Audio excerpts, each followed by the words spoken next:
Right here, big dog. What up, bro? My dog. Well, how was the training, bro? Good. You good, baby? Big dog? Yeah, yes, sir. Well. What's up, big dog? I like the setup, man. Me right here? Yes, sir. I thought you was gonna come with the pearls, man. Yeah, that's later on. That's later on. Fight week. Fight week, I get my nails done, pearls, everything.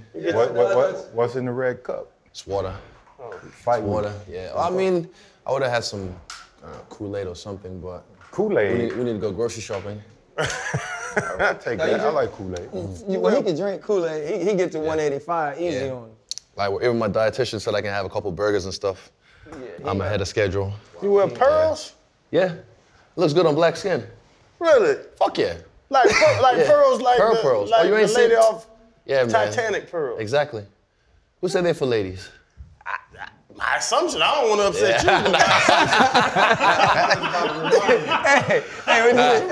No, that's not that. It's like, you know, I just think they look good on black skin. It's like diamonds. People say diamonds are a girl's best friend. Everybody wears diamonds. All these wear That diamonds. sounds like somebody that got money. Yeah. Right. And now we're getting paid.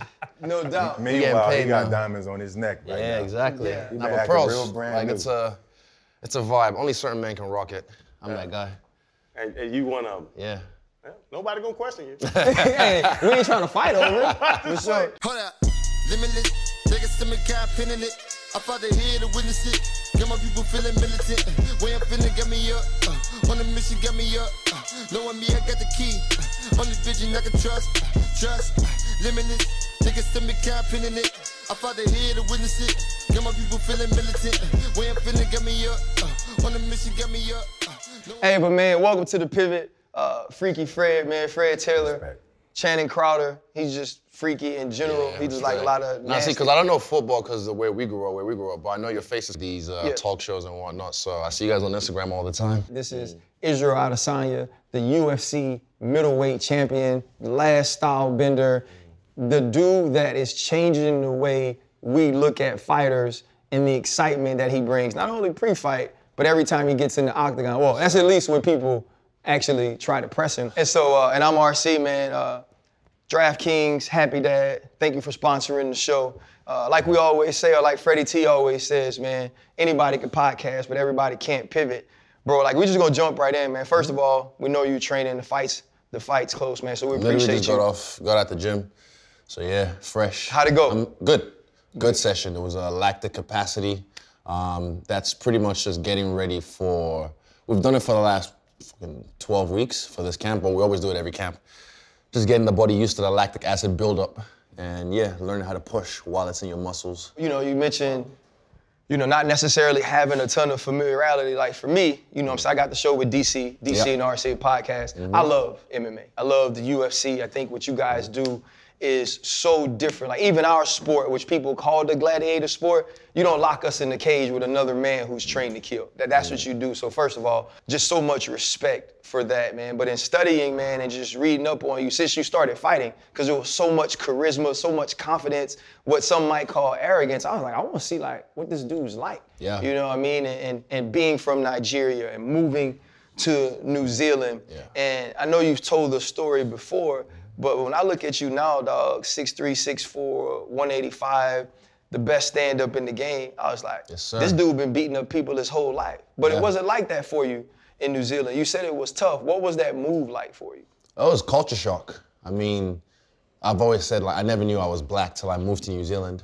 Like, I knew my skin was black, but I never knew it was like a problem because I never really experienced racism in Nigeria. And then, yeah, it's part of my story, so, you know, I have to tell it, you know, and not just for me, for like the up-and-coming guys. Like, there's a young kid, Ram, in my gym, Diddy, we call him. He's a young black kid, and I know he really looks up to me. When I see him and I see what he goes through, and I see the way people treat him sometimes outside the gym, then I like, it shows, it reminds me that, oh, it's still happening. It's still here, even in New Zealand, you know, 2022, it's still happening. So, yeah, I speak out just so I help young guys like that understand, like, this ain't the end of the road. Because when I was coming up, there was some dark times, and I was like, man, this is it. Like, you know, when you're young, you think this is the rest of your life, but then, yeah, I speak out just to let them know, like, look at me now. We're shining.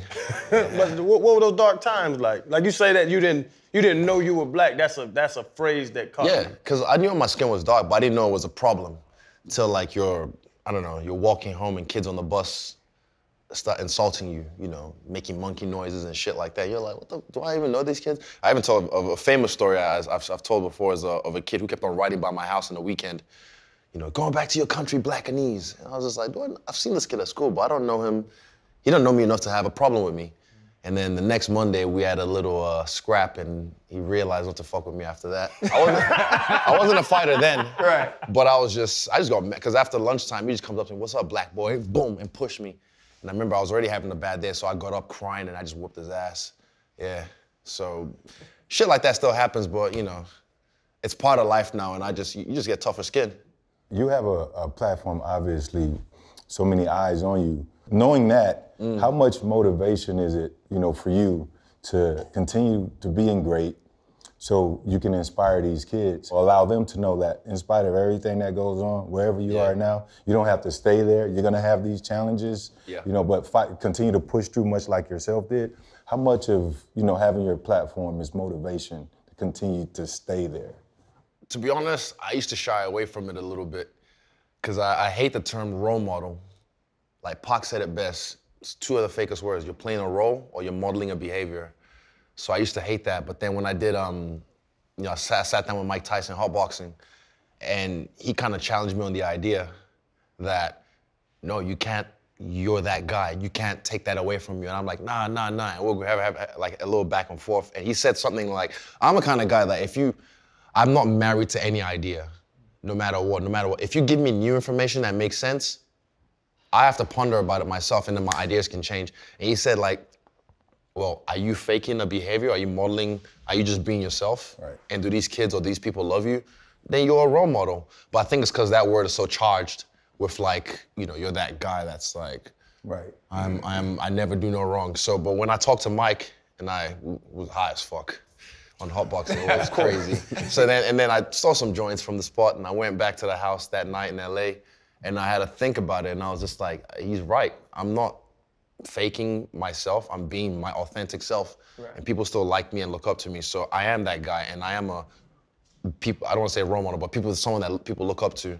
Having this platform doesn't really, it never really, I guess, pushed. It wasn't what I did it for. But if people look at my life and see my story, whether they're black, white, Asian, Indian, whatever, and they take inspiration from the way I live my life authentically, then I'm happy with it, and I'm happy to have this platform. You're living under a microscope, so I live my life, but I try not to push any kind of agenda like, oh, this is me, I'm perfect, this is, you know, like, you know, that kind of shit, yeah. I think that's the best way to teach people, that's the best way to have people begin to admire you is authenticity. Facts. You know what I'm saying? Like, it's so much fake in the world, and now, like, the real ones pick up on it, and they pick up on it quick. And I think since you became, and, you know, probably, you know, right before, you know, Kelvin, I think that's when I got an opportunity to meet you, like, and meeting you, I was like, oh, no, he's just a real dude. You know what I mean? And I thought that was always, you know, great to see. But another thing I love that's dope, you know, you mentioned, you know, not necessarily knowing you were black before New Zealand, and as being a UFC fan, like, other than John, Daniel, like, we haven't had a lot of fighters where it's like, oh, I relate to dude. Like, you know, like when Kamaru walks in, and I mess with him all the time when we talk, you know, like, dog, put a shirt on. Like, don't nobody care about that you binge. Like, you got a suit on, dog, put a shirt on. But, like, seeing you and Kamaru and Francis, you know, as champions and winning, and you guys sharing that bond, what has it been like to, you know, because I've seen you, like, on those podiums at the press conferences, and Sean Strickland talking big and all these people. You're the only face up there that's like yours, but having that bond with guys like that and being able to share in the moments of you guys having the strap, what has it been like to have people close? Yeah, sometimes I wish I was closer, as in, like, living in the States, because, you know, when I see them doing things and being out and about, but, you know, I just be like, man, I want to be with my dogs, my brothers. But whenever I'm in the States, they always tap in. They always make sure I'm good. Before fight week, they always check in and make sure, you know, everything's all right. And yeah, I think we're not just the last ones. There's more to come. There's definitely more to come, because we've inspired a whole continent. Like, this is news. People don't even realize how big Africa is. Like, the continent of Africa. People they say Africa like it's, oh, I'm going to just some country. But I was like, nah, this is a whole continent with how many different countries in it, you know? So we've inspired them because now they've seen like, you know, football or soccer isn't the only way to make it in sports. They've seen like, man, we are, you know, we know who our ancestors are. Yeah. We know who we are. So when they see guys like us on the big screen doing what we do, I know they really thrive off it. And I get the messages all the time. I get people hitting me up, hitting my people up, you know, telling us how inspired they are by myself, Kamaru, and Francis. And I know for a fact, like, I mean, right now, MMA always has like a certain nation dominating. At one point it was the Americans, the Brazilians. Now I think like the Dagestanis are the guys with the wave right now. But I'm telling you, and I've said this for the last year and a half, 2 years, when the Nigerians or Africans, like when they really grasp the sport, it's over like when 50 Cent dropped in the club. Like it's gonna be over for a few years, man. Right. I'm being serious. Once they grasp it, because they're doing the most they can with what they have. Right. But once they grasp that, man, we're great at this, everyone just take a seat, yeah. And talking about grasping it though, because you boxed, then you kickboxed, and then the MMA, and that, I know the worldwide MMA is, you know what I'm saying? Yes, sir. What was that maturation of your fighting career? For me, well, I never wanted to be a fighter. It wasn't like that's what I wanted to be. I wanted to be a WWE superstar. That's what me and my family grew up watching. It's before probably the still UFC. coming, dog. Oh no, later on. Yeah, it's probably still coming. Later on. But yeah, I got some shit to do right now. I gotta keep this on the side. But yeah. So and also Jackie Chan was my guy and was Bruce Lee to me. You know, everyone loved Bruce Lee, but Jackie Chan was the guy that made me look at fighting and look at it fun. But yeah, over time, I think I had my first fight at 18. And the confidence I had for leaving that ring in kickboxing was just like the surge of just like, I don't know what it was. And I just chased that dragon. Like I've had it since, you know, I was catching in different moments, different pockets, and I keep catching it. But it's something that you can't recreate. Like no matter what you do. Dana says it the best. It's like, it's in our DNA. That's how you have basketball, football. You have, I don't know, even hockey on that side. If a fight breaks out on that corner, everybody stops what they're doing and just like, oh shit, are they going at it? Oh, because it's in our DNA. We all want to see a fight. So yeah, once I started to get it done and see how great I was at doing it, I realized like, man, I could be the best at this. Like what Ali said, I'm the greatest. I said it before I knew I was. Yeah, I did that. But it's crazy because I'm a novice in the sport. RC's the man, and you know, I thought fighting was just fighting. Yeah. You know, and you told yourself you can be great at this. But a novice like myself, what would I have to hone in on and pay attention to if I'm just sitting there watching you fight for the first time? Watching me fight for the first time, to be honest, just enjoy the show. Like, especially when someone like this next guy's gonna bring the fight. So I'd say enjoy the show. Boy, if you're watching any of my fights, something to watch out for is if you understand the game, is the setups in the beginning. Even you watch some, what's his name, Jake Paul versus Anderson Silva recently. Anderson was the guy. Like, it was a guy that inspired me to be like, man, this skinny black dude whooping everyone's ass. I'm skinny, I'm black. Right? Yeah. I can whoop ass. So, but seeing the way he even fought Jake Paul in the first round, he threw no punches and then threw one punch and landed. You know what I mean? I was just like, that's that guy. No matter what, I even said it on my YouTube, like, I watch guys like that, like Mayweather, when I see him hit the bag or hit the pads or even in an exhibition fight, I still appreciate the movement. I love to watch the movement. So when I was watching Anderson fight, for me, it was just like, oh shit, and watching the way he set things up. So you watch me fight, you watch the way I set things up. It's about investing. I'm investing for later on. The leg kicks, the body shots, the jabs, I'm investing for later on. But then sometimes you get a fight where someone comes at me, like the Gastelum, like, you know what I mean? Someone comes at me. Have you seen that fight? The Gastelum fight. I'll actually show you. Yeah. Hey, no, I know. Yeah, exactly. Hey, like that fight was the first fight where I got rocked. I never got dropped. My ass never hit the ground. But I got rocked in the first round and everyone was like, this is it. He's about to. They were waiting on it. Yeah, they were waiting on it. They was like, oh, the hype train's about to go down. And then for me, second round, I came focused and I dropped him. But when a fight like that happens, just embrace the chaos, embrace the violence, and just watch it, yeah. And playing football, we understand our training and what it entails and how difficult it can be. You mentioned lactic capacity. Yeah, that's what we just did today. And the science side of it, you know, talk about that in addition to, fighting itself, the training and detailing the training. And then I think you were watching film when we first pulled up, right? Yeah. Oh, no. You weren't watching? He was watching his YouTube channel. Yeah. I was watching film, but the preview. See, My freestyle band of my crew, Luca, the best editor in the game, Jeff, camera guy right there, and Jeff St. Lar. My brother David, that's us. So they show me the preview first, make sure I okay everything, and then I was just checking to make sure, like, okay, we're good. Yeah, no, I just wanted to speak to training, right? Being more than just pulling up to the fight. Like, this is real stuff. So much. And then how much film do you watch? I watch a lot of film when it gets closer to the fight. You know what I mean? Even lately, he just been on my Instagram or my pop-up on my YouTube shorts. So I have a look and I'm like, oh yeah, cool. But I leave it to my team. Eugene, it's almost like he recruited the old school guys, the expendables, the guys who used to fight with him back in the day. So Twister, Mike Angove, Adam Johnson, Andre and Frank, our wrestling coaches. He's just recruited them to and they have their own, I guess, group chat where they talk about, the tendencies of this other guy or things I've done that day. Was I shit today? Was I good today? And Eugene, I think, is the mastermind that created the culture around what we do and the way we train. He's the one that organizes everything to make sure that, I guess, we're fight ready. But it's more than just, like you said, I used to be like that as well. Everyone thinks you see a fight and it just happens. Right, you just it's like, nah, there's so much science behind it, so much. You watch a fight like, okay, let's talk about the Whitaker fight. That one, we had a game plan. But in the moment, I called an audible. So I was just like, I was feeling him out. And I was like, I can bang with this dude. I can go toe-to-toe, match energy. Because I felt like that moment was too much for him. That's why I came out dancing, flashy. So you talking about one? Yeah, the first fight, my bad, yeah. So that was UFC 243 in Melbourne.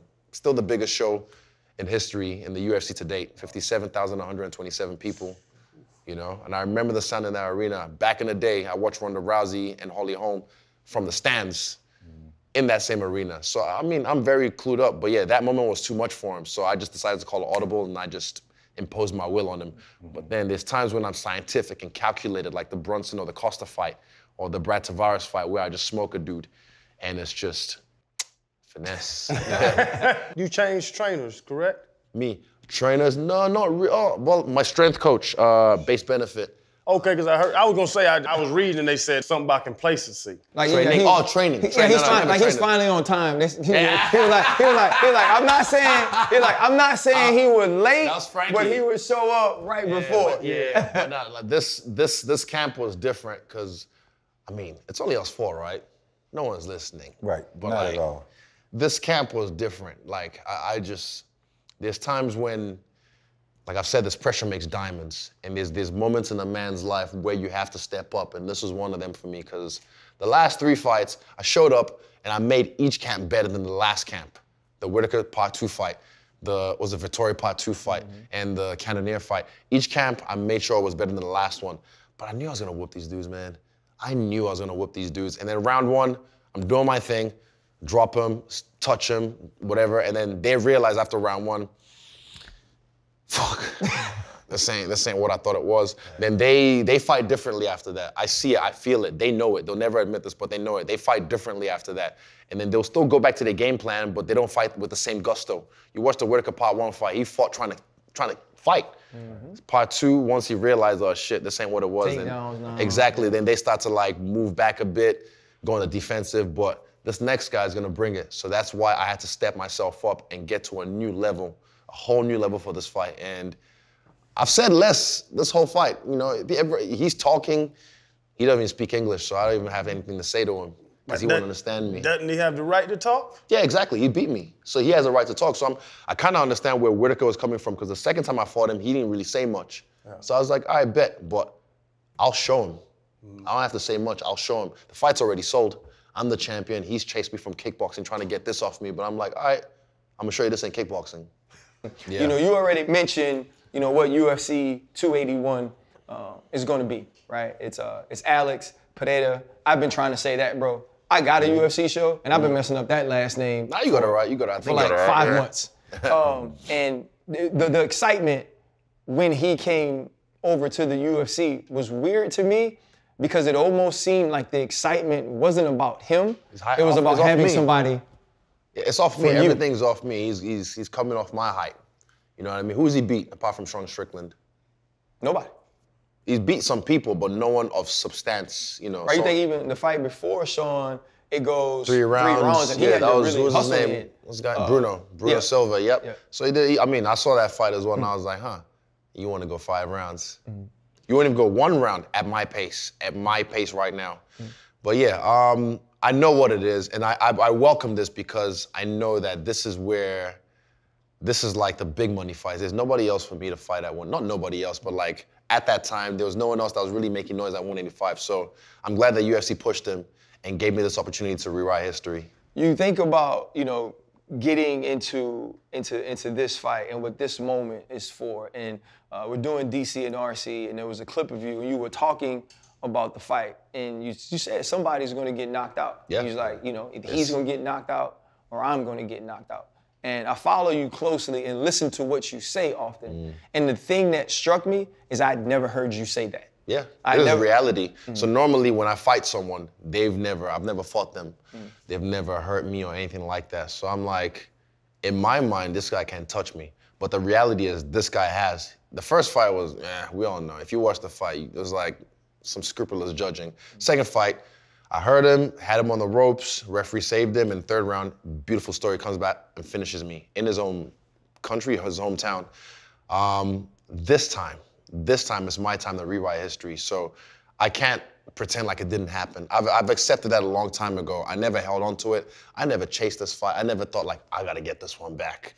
I was never that guy. So I let it go. I've made peace with it. This is a whole new fight now. But the fact that that's a reality of it, that it can't happen, but I'm like, cool. But I know what can happen as well. This ain't, 12, 8 ounces. These are 4-ounce gloves, and I hit sharp. People don't say, he doesn't have any power, he's too skinny, this and that. You see me in real life, and you know what it is. Yeah. But trust me, when I put this on people, when I hit sharp, it's different. So I know when I touch him, and I'm very accurate, and also defensively smart. So when I touch him enough times, and his head is a fucking block. Like, I fought a few blockheads in my time, but I remember his head is a block. Even when I watched the fight, the second fight back, when I heard him, there was a point I kept on putting it on him, and he tried to come back, and I kept on beating him, and the referee had to jump in to save him. I know he's gonna bring it, but he has to realize, I hope he underestimates me. It feels like he is. It feels like he's underestimating me, but yeah. Is that because he's talking a lot? Yeah, he's beat me. So he's making all these memes and all this kind of stuff, and I'm like, all right, I'm working. I'm just gonna keep working. And when it's time, when they shut that door and they lock him, they can't save him. He's gonna back his words up. Yeah, where does that come from, belt? You said that about said that years ago. It's never been about the belt. Like, the belt looks nice. Gold looks good on black skin, so does pearls. But yeah, for me, it's never about without the belt, I'm still me. Yeah. I've always been. But that belt says you're the best, though. That says you're the best. Said I'm the best. Before I had that, I said I was the best. Yeah. I said it before I knew I was. When I got in the UFC, I told them I was going to be champion. Before I got in the UFC, I told people I was going to be in the UFC. Before I was in King of the Ring, I told people I was going to be a King of the Ring champion 3 times now at 2 different weight classes, 1 king, I've been saying all this. But for me, I didn't even know where my belt was. This is the first time seeing it in how long. I don't attach myself to it because a lot of people do, and I see the way they carry themselves over the years. A lot of people, and then when they lose it or they lose a fight, or even sometimes they're undefeated record. I see people get attached to that. Who said it recently? What's his name? Sean Brady even just said it was like a pressure off him. I didn't feel that. I felt a little bit of it, but he said because I knew you can lose. I've lost in life. I've lost in kickboxing. I've lost in boxing. I understand losses is part of life, but they make you better. They make you have to step up, or they can crush you. So it all depends on how you take it. So for me, this is nice, and with or without this, I'm still the champ. You mentioned Kelvin earlier, and I think people always get a kick out of it because you fought Jared, you fought Romero, Paulo Costa, like all these people that when you look at them, it's like, shit, I ain't trying to get in the octagon with them. Yeah. And then Kelvin steps up and he's short and pudgy. Going into the last round though, it's the famous video, and people always put the caption. Let's go. Yeah. Every fucking time. Yeah. Every fight week, they need to replay that video. Yeah, people look at the caption. That was the story of that fight. First round, first time anyone's ever rocked me in a fight in the UFC, right? Second round, I come back and I rock him. Third round, I whoop his ass, do some work. Fourth round, I'm beating his ass, and then he places like the masterful chess move of throwing a high kick after not throwing a high kick the whole fight. And then we get to the corner, and I never sit down in between corners. I never sit down, but then my arms are on the fence, and then Eugene's telling me something, giving me the speech. But then I turn and face him, and I remember just like, in a split second, I signed my life away. I accepted that this is how I'm gonna die, or I'm gonna whoop this dude. So I said to him, you're not gonna beat me. I'm prepared to die. And I said in my Yoruba phrase, ayabiekun. And then we just went at it. In the fifth round, I just found this new level of gusto that I never even knew I had. I just took it, I took it to a whole new level that I dropped him, I think, 4 times. Most knockdowns in a championship fight in the UFC history. And I was trying to, when I say I'm prepared to die, I'm prepared to kill as well. And people think I'm joking about that, but if I had died right there, what a glorious death.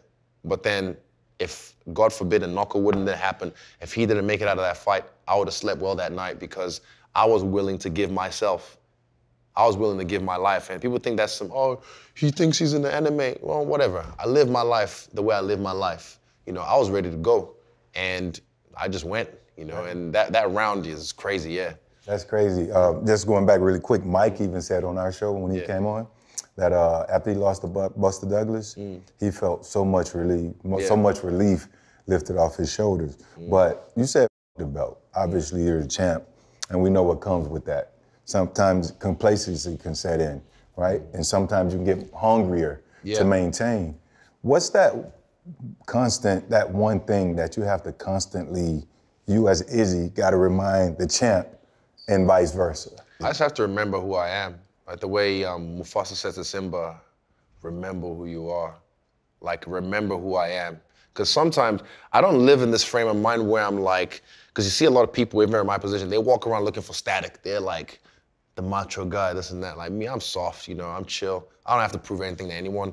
I'm like, damn, that would have been cool if I caught it. I hit it though. Strike 2. I hit him though, I hit him. I was like, oh, it got away. But yeah, so for me, I mean, I don't like to walk around like, you know, boisterous and macho. I have nothing to prove, you know?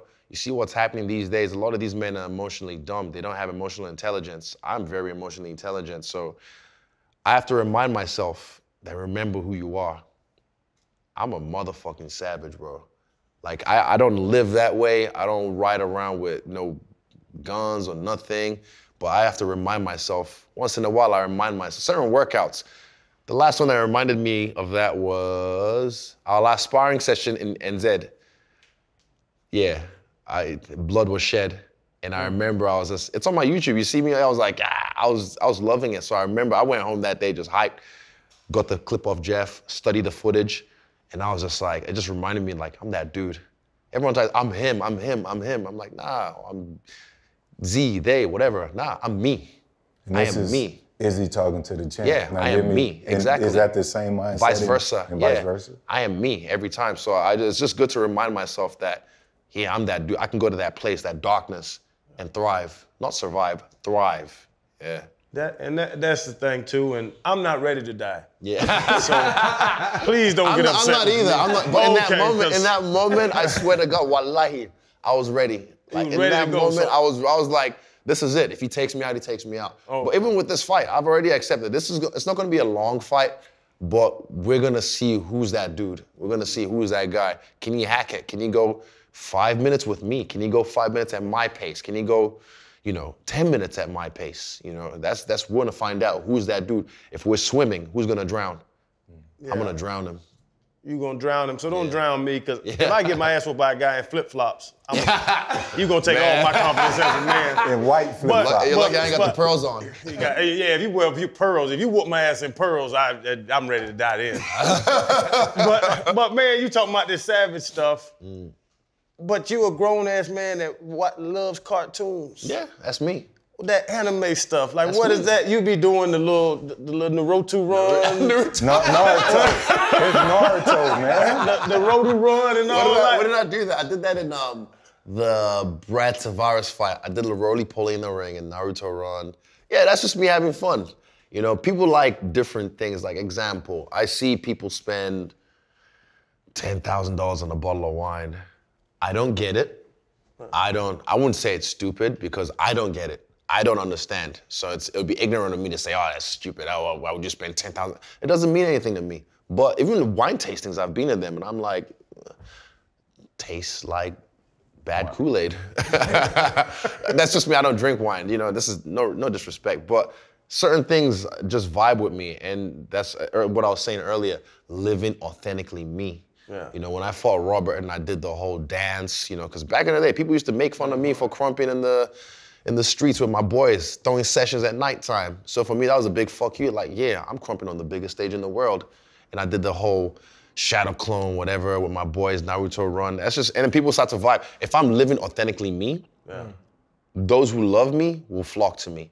So, and I see people say, oh, you trying to capture that anime fan base? I was like, nah, I was just being me. Right. You know, if you're you, no matter who you are, build it and they will come. Isn't that what they say? Yeah. Build it, and I built it, and they keep coming. But you a grown-ass man, one of the most dangerous people in the world with your body, and you leave that to go watch a cartoon. Yeah. I don't, to That's your me. point, I don't understand it. Yeah. I don't understand what an anime is. Yeah. Like, you know what I'm saying? I'm gonna make you one got of all my this life money at some and you point. watching Yeah. cartoons. It excites me, and I get a lot of inspiration from the stories. If you want, like say, what's a good one? Avatar, you know. The Last Airbender. If you watch that, if you have kids, watch that with your kids, just because they'll get so many life lessons, so many beautiful life lessons from those stories. And also for me, the main thing about anime is the fight scenes. I love the fight scenes. They're so cool, the way they're flowy, they're animated. I just want to emulate that sometimes, and I do. Yeah. Have you been able to parlay that in marketing? Meaning, Yep, definitely. But I'm in talks with, I've done, what did I do? Baki voiceover, that was my foot in the door. I did the voiceover for Cameraman Lesson. But yeah, we got some things. I've turned down a lot of things too, Tim knows. Like a lot of things that just because I couldn't do because of time constraints. But later on in the future, best believe you will hear me on Pixar, some Disney works. Yeah, even my own production. I'll make my own, like, I guess, what's that thing? Love, Death, Robots. I'll make my own little shorts as well and voiceover on that. That'll be cool. Just real quick, who's the best anime character out there? Is it the Kamehameha? Nah, that's Goku. Goku is a classic. Goku is legend, a classic. legend, yes, definitely, but everyone is different. This is art. Art is subjective, and one man's Goku might be another man's Vegeta. So it's depends. The best out there, I can't say there's a best out there, but each fight, I channel some kind of character. Like the Anderson Silva fight, I was challenging, what's his name, Rock Lee. You see me when Bruce Buffer was announcing my name, I took the weights off like Rock Lee did. I dropped it, did like this cool cartwheel, fucking ninja shit. Yeah, it looked cool. What was another one? The Robert Whittaker 1 fight, Death Note. That was the anime, so I took his name, wrote in Death Note, round 2, KO. Close that off. Jared, what was that? That was this summer. Undertaker, but the theme for that was Darkness, Undertaker. How'd you come up with that? Because I'm sitting in the arena and you come out and everybody goes crazy. One, it was the longest walk ever to the octagon. You know why? Miyamoto Musashi. He's a great samurai, If you read the Book of Five Rings, it's about him. He used to make opponents wait for hours. And then by the time he gets to the fight, you know, they're like frustrated. Where the fuck you been? And then they draw their sword wrong, and then one slice, they're dead. So that was a little tactic to like make him wait a little bit, let him get cold, you know, while I walk out, you know. And I could see he was trying to kind of break me a little bit because he was looking behind, and I didn't break. I just looked at him. But yeah, this fight though, I want to make it a horror movie. Yeah, I want to make it a horror movie. You'll see. Those who's already been around me, they know what I've been playing. They know what I've been working with, but you'll see. When it's time, I'll make it a horror movie. Listen, I'm enjoying talking about fighting with Izzy, but we got to get to some other sports. And one thing I'm not fighting is how much money I'm making on DraftKings. And for you, if you want to be a new user, use the promo code PIVOT. You hit on any pregame money line wager for just $5, you get $200 in free bets. And this is one of my favorite weeks of the season because my hometown plays my football home, and I can't wait to see who wins of New Orleans and Pittsburgh. Yeah, man, that Minnesota Buffalo.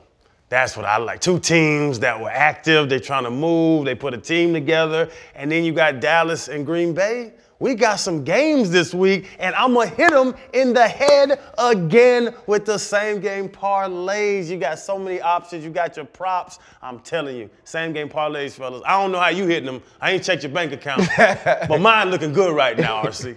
What I love about DraftKings Sportsbook is when we pivot, we move around, I get to play. When I'm back at home in Florida, I can't play the sportsbook, but I can play the daily fantasy. I get my player props and I get everything else in. That's the way to go. So if it's not in your city, don't worry about it. Do DraftKings Daily Fantasy. They got some for everybody. Pull out your devices right now and download the DraftKings Sportsbook app. And remember, any $5 pregame moneyline wager that hits, you get $200 in free bets. Now, one thing we're not gonna do is try to fight Izzy, but we're gonna get you back to talking about him and his big fight this week at Madison Square Garden. Yeah, I'm rich, I know.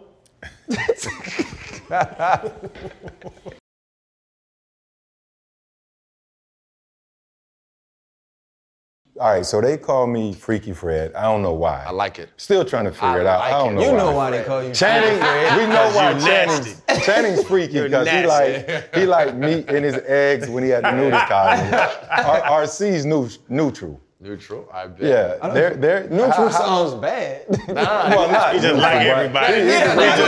Neutral means they can go either way. Yeah. He open and When it love. gets dark. So, but you know, you're a savage killer. You're the champ. How do you find time? Like, I don't fucking want to really know because I ain't gonna subscribe to it. I want to know. But you do? He has an OnlyFans account. I don't want to know. How you Never know? mind.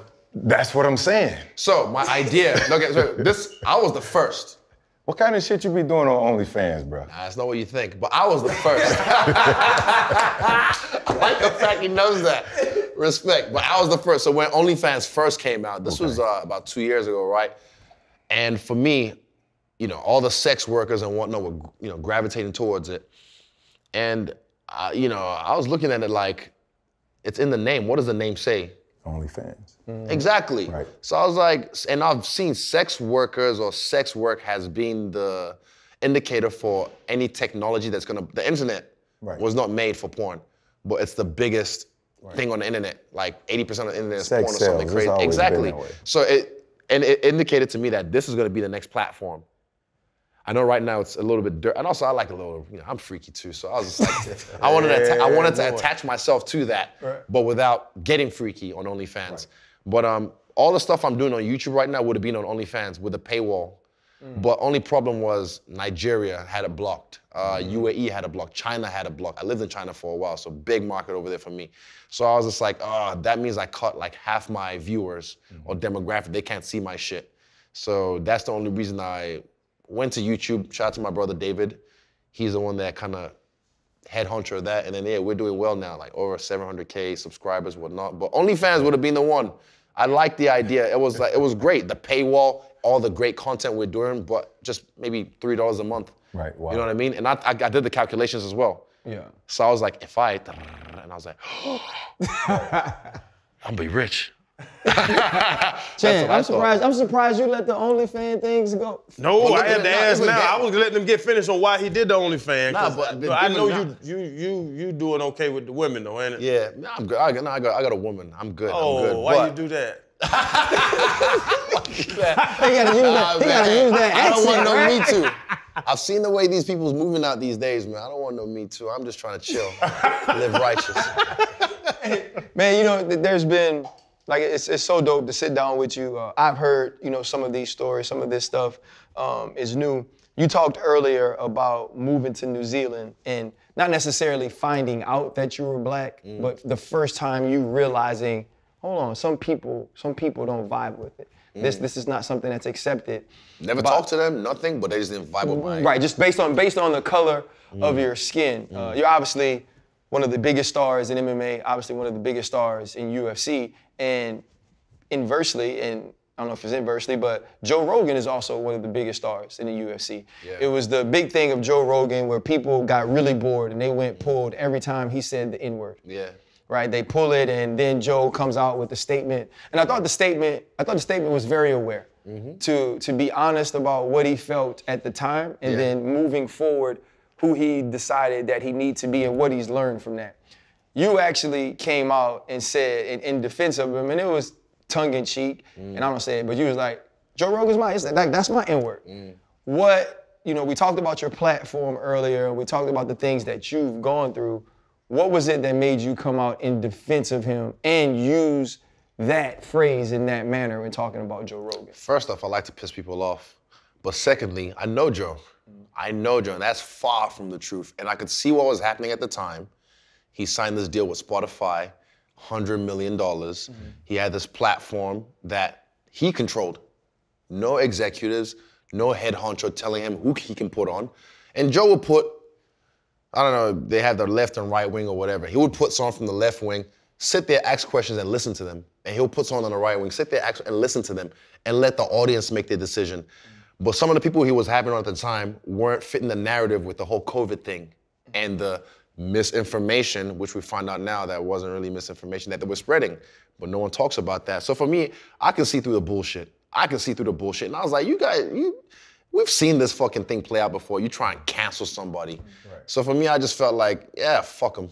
I'm not gonna let people try and take down a guy that I know who's far from it. And for me, I was like, do you know how much manpower it takes? They didn't get bored. That was a whole systematic approach to try and deplatform him or whatever. But it didn't work. He's still the biggest platform in the world. So for me, I went to defense for him because that's my dude. I actually know him. And I know that's far from the truth. And I'd hate for someone, bro, go on my Twitter. I'm sure you'll find something. I'm sure they can find anything to try and, cancel me. Right. Yeah, but I'm like, I live my life the way I am. I've told people I'm not perfect. So that's why I say the same thing about me being a role model. So if, you go deep and they go like, oh, well, he actually liked this porn star's tweet from 2018 and, she was doing this. I'm like, yeah, she was raw with it. Right. Hey, this X and XX. Exactly. You know that one? My dog. Why you use that one, Chan? What's the other one? Hey, it's raw. Quick. It's quick, yeah. Exactly, Quick. and that blue screen is kind of seedy. Yeah, look, I like a little, It's giving like Windows 98. Standard definition. Yes, I don't want no high definition porn. Thank you. Yeah, all this new porn and whatnot. A little bush. I like this guy. So he freaky. I'm just freaky Freddy. I think he was trying to talk your brother into going to a nudist colony with him. So what?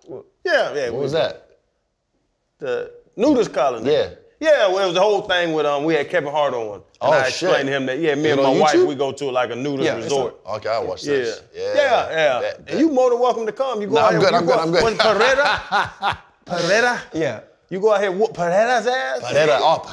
Yeah. And then, man, we go over there, hang out, have a good time. Done. Izzy, Tim, man. book it. Izzy, dog, I think, and we've got to cover a lot.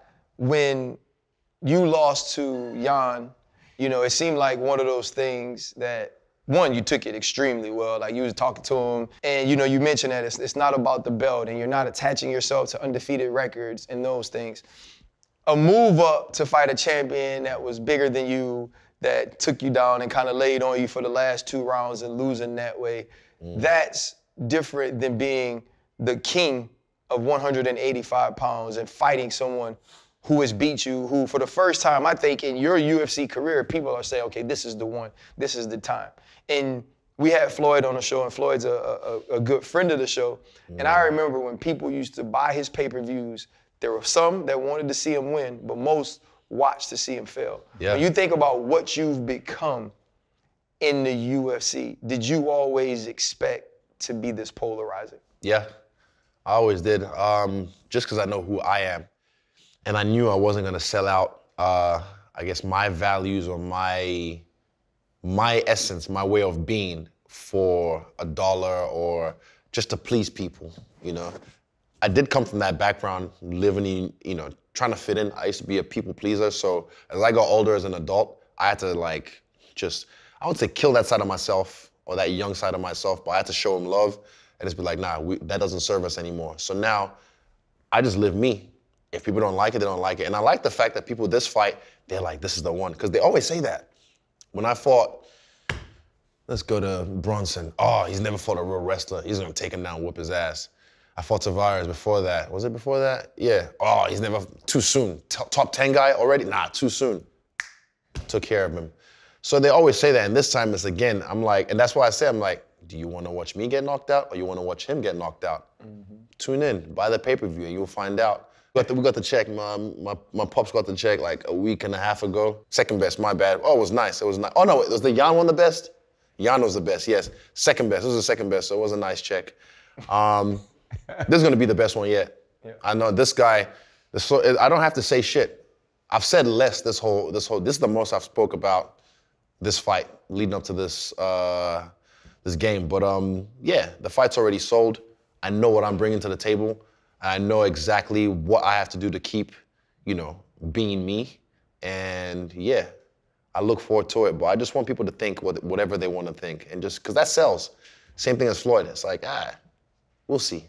Yeah. With that, man, you're a champ, bro. And you shout out your team. You've given everybody their flowers and their credit. That's a lot of work. You named a lot of people. We just play football. Yeah. We go out, we train, we get it in. We got a financial guy, maybe maybe two other people in place to manage our lives, right? But you just named 1 million people. And you talk about the checks and your dad getting the check.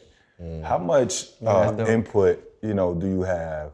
How much do you worry about all those outside things versus, yourself getting ready for these fights? Do you put a lot of input on your management? Everything, the buck stops with me. I don't like to, it does, the buck stops with me. Like nothing major happens without my final say-so. I have people who are smarter than me around me, people who are smarter in their field around me. So that way, I don't want to end up because I've watched, the news and tabloids and whatnot for so long, and knock on wood, I still haven't ended up in TMZ for the wrong reasons. Yeah. I go there voluntarily, is a reason why. So yeah, I just have the right people around me, smart people around me to look after me. Even if you talk about, say, example, the money thing, my dad's a chartered accountant by trade. Who else on this planet is gonna have my best interest at heart? The UFC knows what I get paid, they don't know what I'm worth. My dad quadrupled my money, like crazy. So, and he wants the best for me, authentically. I don't charge him, but I've semi-retired my mom. I've been trying to retire my dad, but he's still, my man, is Nigerian. He like to work. He like to get, on hustle. They like to hustle. So, but yeah, I'm gonna retire him soon and just make him just work for the family, not me, but just put my little brothers, my little sisters on as well. And yeah, I just have the right people around me to make sure that I'm good. Izzy, you gotta ask your dad for money still? Me? Nah. No, if he got the money, like I got my own money, but trust me. But I got financial advisors too, and you be like, hey, you gotta shoot me 50 racks. I just grab myself. He asked me for money. No, it's not even that. No, like I bless my people. I bless like my mom, my pops. I've blessed them so many ways because they've done so much for me. So yeah, I feel like they don't even have to ask. I just bless them all the time. Yeah. Like you see with my car, my dad drives now, my mom drives. The house they're building right now, all that is just, look what they've done for me, How long did it take for you to get really rich fighting? To be honest, it's subjective.